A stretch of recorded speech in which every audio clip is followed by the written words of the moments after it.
Hello, TikTok, and welcome to Crazy History Valentine's Day. I know it's post Valentine's Day, but if you have learned nothing else from my TikToks, it's that I'm terrible about being on time for stuff. So we're just going to go ahead and do it now. Okay, so the generally accepted narrative of the origin of Valentine's Day is that it got started like many other holidays, got started as a pagan holiday. This festival was called Lupercalia, and it was a spring fertility festival. It happened around the Ides of February, so around February 15th. But of course, when the Roman Catholic Church came along, everything that was involved in a pagan fertility festival was a big no-no for them. So around the 5th century, it was banned.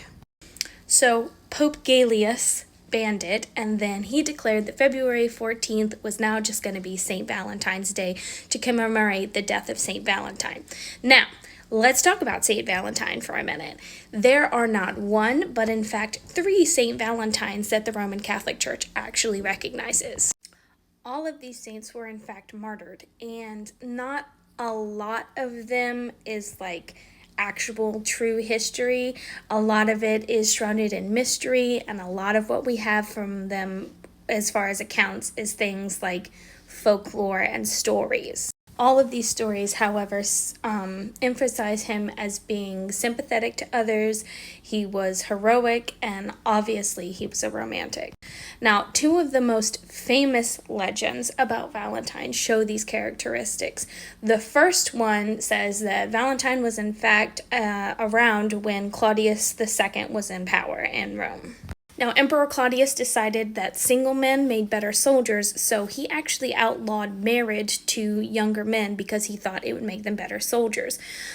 St. Valentine thought that this was unfair and unjust, and so he would secretly marry young couples on the DL. He, of course, was caught, thrown in prison, and sentenced to death. Now, another St. Valentine story is where St. Valentine wasn't marrying people, but in fact trying to help Christians escape Roman prisons. He was then caught and thrown in prison himself, and from this legend we get where we start actually giving other people Valentines, because it's said that he fell in love with a young woman. In some stories, it's actually the jailer's daughter, and he would secretly send her love notes signed "From Your Valentine." Now, there's a lot of other folklore that, of course, goes with St. Valentine, but those are 2 of the most commonly known stories. Today, we celebrate Valentines all over the world in multiple different countries.